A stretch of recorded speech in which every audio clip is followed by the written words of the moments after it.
अनुज अपने शहर लौट रहा था। उस रात कड़ाके की सर्दी थी। तभी बस अड्डे के पास से गुजरते हुए अनुज ने देखा कि एक छोटा सा लड़का, जिसकी उम्र लगभग 7 साल की होगी, जो बस अड्डे पर मूंगफलियां बेच रहा था।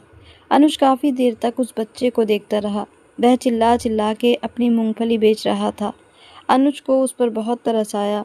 अनुज अपनी गाड़ी साइड में लगाई और लॉक कर दी। उसके बाद वह धीरे से चलकर उस बच्चे के पास आया और उसे 1,000 रुपये अपनी जेब से निकाल कर दिए और उस बच्चे से कहा, मैंने तुम्हारी सारी मूंगफलियां खरीद लीं। यह सुनकर पहले तो बच्चा बहुत खुश हुआ, लेकिन जब उसने 1,000 रुपये देखे तो बड़ी होशियारी और समझदारी से उसने सारी मूंगफलियों के पैसे काट लिए और बचे हुए पैसे अनुज को वापस कर दिए। उसकी ईमानदारी देख अनुज को बड़ी हैरानी हुई।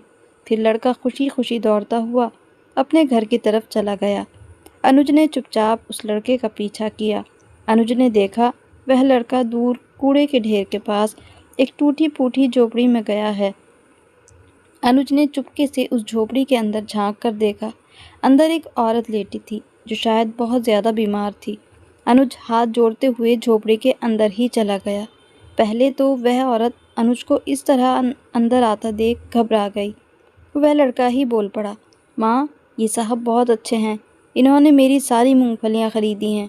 उसके बाद अनुज उस औरत से उसकी ऐसी हालत का कारण पूछने लगा। तो जो कुछ उस औरत ने बताया वह सुनकर अनुज की रूह तक कांप कर रह गई। कहानी शुरू करने से पहले मेरे चैनल पर नए हैं तो इसको सब्सक्राइब ज़रूर कर लीजिएगा।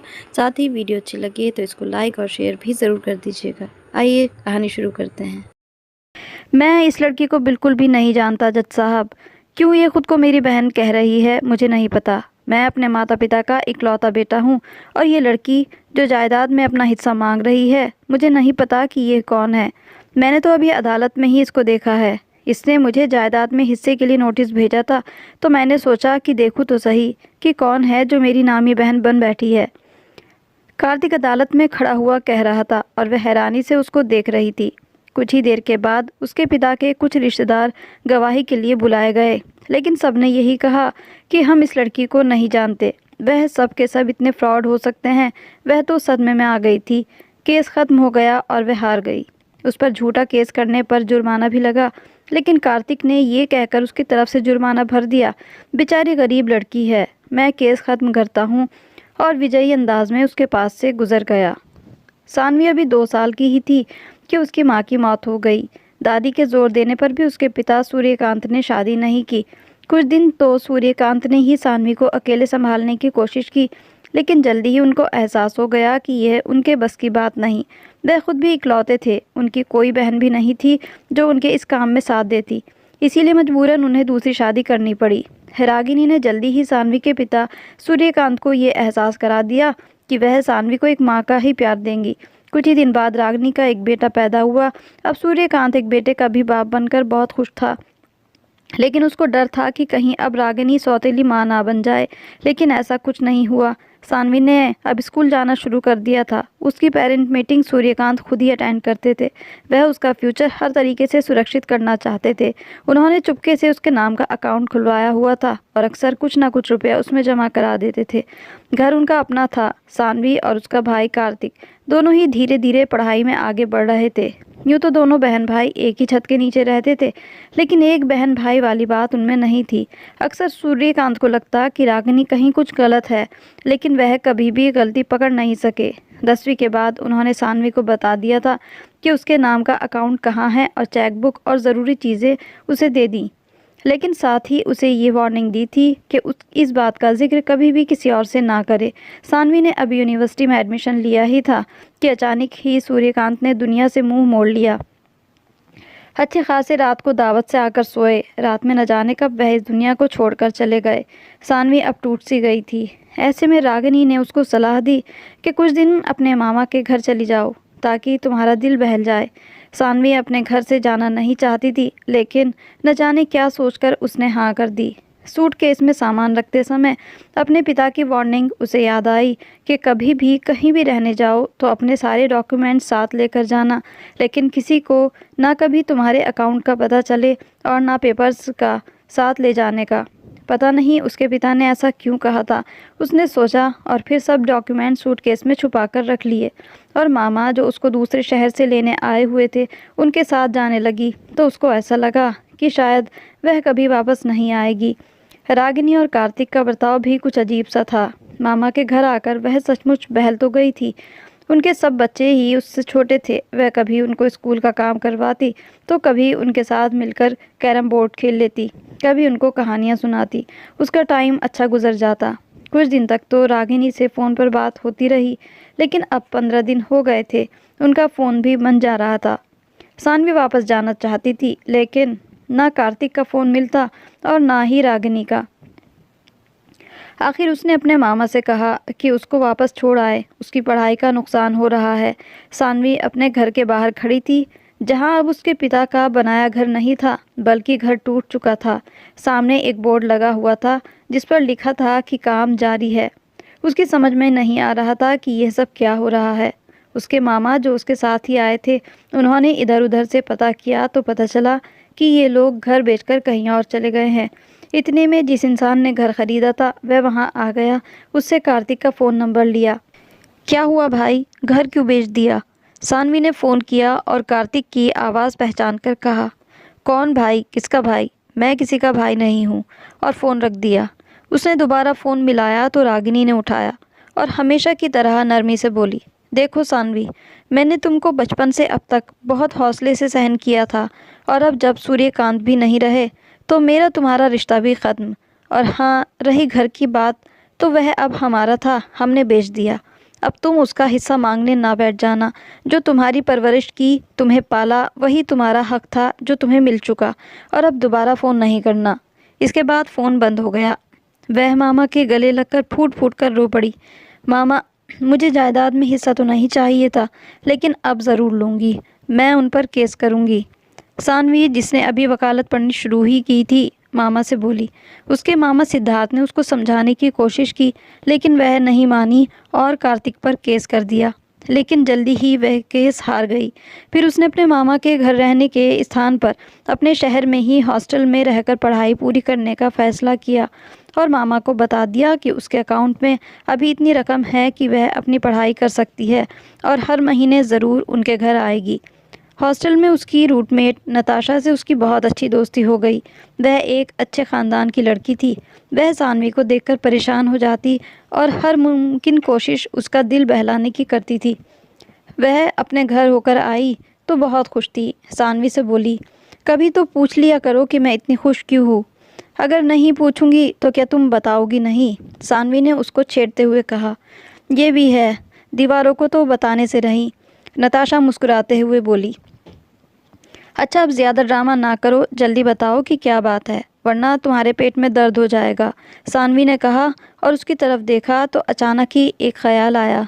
अरे, कहीं तुम्हारा रिश्ता तो पक्का नहीं हो गया? बात तो रिश्ते की ही है, लेकिन मेरा नहीं, मेरे सबसे प्यारी कज़िन और अच्छी दोस्त श्रेया का पक्का हुआ है। और पता है, लड़का भी इकलौता है, ना भाई ना बहन, सिर्फ एक माँ है। नताशा ने बताया। अच्छा, तो रिश्ता कज़िन का हुआ है और खुश तुम हो रही हो, ये क्या बात? सानवी ने हैरत से कहा। अब अगर मेरी मंगनी होगी तो क्या तुम खुश नहीं होगी? नताशा ने उल्टा सवाल किया। क्यों नहीं होगी, एक तुम ही तो मेरी दोस्त हो, सानवी ने कहा और उसको गले से लगाया। 1 महीने बाद नताशा की कज़िन की शादी थी और नताशा की ज़िद थी कि सानवी भी साथ चले। आखिर सानवी टालने को कह ही दिया कि साथ चलेगी, तब जाकर नताशा चुप हुई। 1 महीना हवा की तरह गुजर गया। अब कल नताशा के घर में मेहंदी का प्रोग्राम था और नताशा सानवी के सर पर खड़ी थी कि उसके साथ ही उसके घर चलकर रहे। लेकिन सानवी के पास तो शादी में पहनने के कपड़े भी नहीं थे। उसको ख्याल आया, कोई बात नहीं, मेरे पहन लेना, या फिर ऐसा करो कि अभी वार्डन से अनुमति लेकर चलते हैं और शाम से पहले पहले ही आ जाएंगे। नताशा की ज़िद और प्यार के आगे सानवी मना नहीं कर सकी और दोनों जाकर ड्रेस लेकर आ गईं। नताशा ने शादी वाले दिन का सूट अपने पैसों से ही दिलवाया कि वह फिर शादी में न जाने का कोई बहाना ना बना सके, और उसको अपने घर लेकर आ गई। शादी के बाद दोनों साथ ही हॉस्टल जाएंगे। दूसरे दिन शाम में मेहंदी का फंक्शन था। सानवी अलग एक तरफ जाकर बैठ गई। कुछ ही देर में दूल्हा दुल्हन की एंट्री हुई, लेकिन उसको किसी चीज़ में दिलचस्पी नहीं थी। दुल्हन की बहनें दूल्हा से नेक ले रही थी। उसके पास कोई नहीं था, वह भी उसी तरफ आ गई। भीड़ में दूल्हा दुल्हन नज़र भी नहीं आ रहे थे। इतने में दूल्हा ने नेक दे दी तो सब ने हो का नारा लगाया और पीछे हट गए। दूल्हा भी हंसते हुए खड़ा हो गया। दूल्हा को देखते ही सानवी की आंखें फटी रह गईं। दूल्हा के रूप में जिसको उसने देखा वह कार्तिक था, उसका सौतेला भाई। उसको देखकर वह एकदम लड़खड़ा गई और फिर दूल्हा ने हाथ बढ़ाकर उसको पकड़ लिया। कार्तिक ने घबराकर उसकी तरफ देखा और फिर वह तुरंत ही संभल गया और अपना हाथ छुड़ाना चाहा, लेकिन सानवी के दिल में न जाने क्या आई। उसने दूल्हा का हाथ मजबूती से पकड़ लिया और पास खड़ी नताशा को आवाज़ दी, नताशा मुझे चक्कर आ रहे हैं, प्लीज़ मुझे पानी देना। दूल्हा परेशान कि वह हाथ क्यों नहीं छोड़ रही है। उसने धीरे से कहा, सानवी मेरा हाथ छोड़ो, आप मुझे जानते हैं। सानवी थोड़ा ऊंची आवाज़ में बोली तो नहीं नहीं, तो वह बौखला गया। तो आपको मेरा नाम कैसे पता हुआ? सानवी ने इस तरह पूछा कि श्रेया सुन ले। नताशा इतनी देर में पानी ले आई तो उसने मुस्कुराकर दूल्हे की तरफ देखा और उसका हाथ छोड़कर पानी पीने लगी। वह जल्दी से श्रेया के बराबर में बैठ गया, जो उसको सवालिया नज़रों से देख रही थी। रात जब वह सोने के लिए लेटी तो उसको बचपन की एक कहानी याद आ गई, जो अभी कुछ दिन पहले ही उसने मामा की बेटी को सुनाई थी। वह बहुत देर तक सोचती रही और एक नतीजे पर पहुंचकर सो गई। दूसरे दिन शादी थी। उसने चुपके से मामा को फ़ोन किया और उनको सब बात समझाई कि वह क्या करने जा रही है। सानवी आज बहुत अच्छी तरह तैयार हुई, हल्का हल्का मेकअप भी किया और नताशा के साथ शादी की पार्टी में पहुंच गई। कुछ ही देर बाद उसके मामा भी अपने साथियों के साथ पहुंच चुके थे। शादी की रस्में शुरू होने वाली थी। दूल्हा दुल्हन और उनके माता पिता स्टेज पर बैठे थे। दुल्हन के पिता ने कहा, शुरू कीजिए पंडित जी।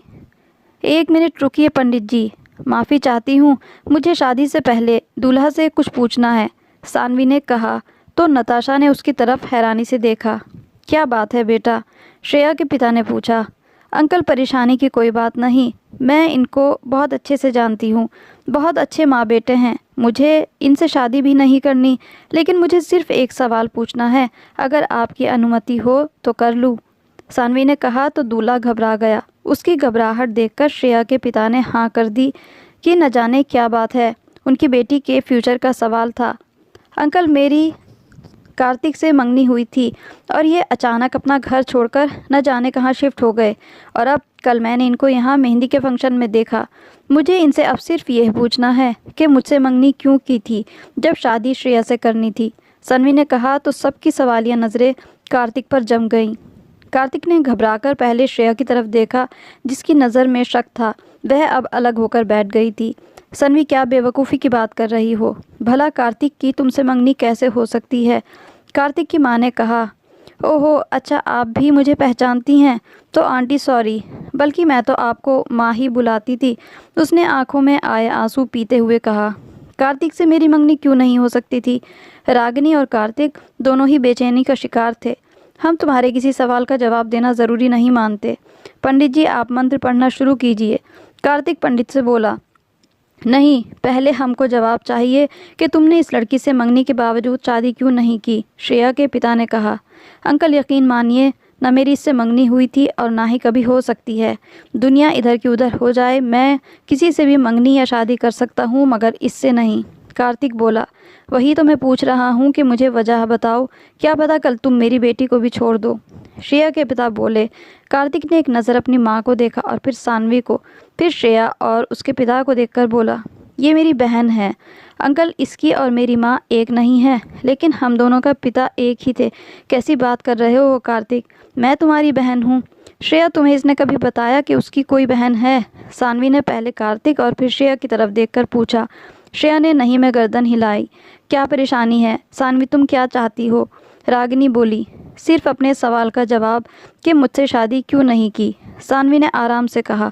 भाई बहन की शादी हुई है कभी? क्यों बेवकूफ़ी की बात कर रही हो, कार्तिक ने कहा। अच्छा तो मैं आपकी बहन हूँ, कोई गवाह है आपके पास, सानवी ने पूछा। गवाह? कार्तिक हड़बड़ा गया कि वह दोनों बूढ़े जिन्होंने अदालत में सानवी को उसके कहने पर बहन मानने से इनकार किया था, इस शादी की पार्टी में मौजूद थे। उसने एक बार फिर उनको बुलाया। सानवी ने मामा को इशारा किया। वह अपने दोनों दोस्तों को लेकर पास आ गए। मौसा जी आप और चाचा आप बताइए कि सानवी मेरी मेरी बहन है ना? कार्तिक ने कहा। जी, आपकी गवाही बड़ी समझी जाएगी, रिया ने कहा। तो उन्होंने बताया कि ये दोनों सचमुच ही बहन भाई हैं। अब सानवी के मामा ने सारे मेहमानों को ऊंची आवाज़ में कहा, आप सब गवाह हैं कि कार्तिक ने खुद भी बताया है और उनके रिश्तेदारों ने भी गवाही दी है कि सानवी और कार्तिक भाई बहन हैं। सब ने हाँ में सिर हिलाया। तो मामा ने अपने साथियों की तरफ देखकर कहा, सर आप भी इनकी बात का यकीन करते हैं? आपने इनका बयान रिकॉर्ड कर लिया ना? इन्होंने भी हाँ कर दी। तो सानवी ने श्रेया और उसके पिता की तरफ देखा और कहा, अंकल बहुत माफ़ी चाहती हूँ कि आपकी पार्टी ख़राब कर दी, लेकिन मेरे पास कोई और रास्ता नहीं था। कार्तिक सचमुच ही मेरा भाई है और यह आंटी मेरे पिता की बेगम यानी मेरी सौतेली माँ हैं। हालांकि इन्होंने मेरे अच्छे से परवरिश की और मैंने भी इनको माँ ही समझा, लेकिन मुझे नहीं पता था कि इनके दिल में क्या था। मेरे पिता की मौत के बाद इन्होंने मुझे मामा के साथ दूसरे शहर भेज दिया और जब मैं वापस आई तो मुझसे हर नाता तोड़ लिया। मुझे जायदाद से कोई दिलचस्पी नहीं थी, मगर इनके बर्ताव की वजह से मैंने इन पर केस कर दिया, जहां इन दोनों बड़े बुजुर्गों ने ही कुछ रकम के बदले मुझे पहचानने से इनकार कर दिया। जब मैं यहाँ शादी में कार्तिक को दूल्हा के रूप में देखा तो अचानक ही मुझे ये ड्रामा करने का ख्याल आया और आखिर कार्तिक को इतने लोगों के बीच मानना ही पड़ा कि मैं इसकी बहन हूँ। एक बार फिर मैं आपसे माफ़ी चाहती हूँ। सानवी कहती चली गई, चलिए मामा, मैं आपके साथ वापस चल रही हूँ। और कार्तिक, मुझे अभी भी कोई हिस्सा नहीं चाहिए, बस मुझे बहन मान लिया इसका शुक्रिया। और सबको हक्का बक्का छोड़कर वह अपने मामा के साथ बाहर आ गई। तो उसको इस बात से कोई दिलचस्पी नहीं थी कि कार्तिक और श्रेया की शादी हो या नहीं। अपने मामा के साथ उनके घर पर रहने लगी। तो सानवी की मामी ने अपने पति से कहा, मेरे दिमाग में एक योजना है, अगर आप मेरा साथ दें। तो उसने अपनी पत्नी से कहा, कैसी योजना, ज़रा बताओ तो। वह अपने पति से कहने लगी, सानवी अब हमारे घर में रहेगी। आप जानते हैं कि सानवी का हमारे अलावा कोई भी नहीं। यही सोच रही थी कि अपने बेटे की शादी सानवी के साथ कर दी जाए। यह सुनकर सानवी का मामा काफ़ी खुश हुआ, लेकिन उसने अपनी पत्नी से कहा कि इस बारे में सानवी से ज़रूर बात करूँगा। अभी तो वह पढ़ रही है, पढ़ाई के बाद ही शादी के बारे में सोचेगी और इस मामले में मैं अपनी भांजी को मजबूर नहीं कर सकता। उसकी मर्ज़ी के बगैर कुछ भी नहीं हो सकता। लेकिन तुम्हारी ये बात सुनकर मुझे हैरानी ज़रूर हुई है। पत्नी पूछ रही थी कि आप क्यों हैरान हुए। वह पत्नी से कहने लगा, तुमने तो अपने बेटे के लिए बड़े बड़े सपने देख रखे थे कि बड़े ख़ानदान में अपने बेटे की शादी करूंगी, लेकिन अब तुम इस बात के लिए तैयार हो गई हो तो मैं हैरान ज़रूर हूँ, क्योंकि सानवी तो अपना हक जायदाद में हिस्सा भी नहीं ले रही। आज की कहानी का यह भाग अभी यहीं तक। आगे कहानी में क्या क्या होगा? क्या सानवी की शादी उसके मामा के लड़के के साथ हो जाएगी? क्या सानवी अपनी जायदाद में से हिस्सा ले पाएगी या नहीं? और सवाल बाकी है कि अनुज जिस औरत की झोपड़ी में गया वह औरत कौन है? इन सारे सवालों के जवाब मिलेंगे भाग 2 में। तो बने रहिए हमारे साथ इस कहानी के अंत तक। वीडियो देखने के लिए बहुत बहुत दिल से शुक्रिया।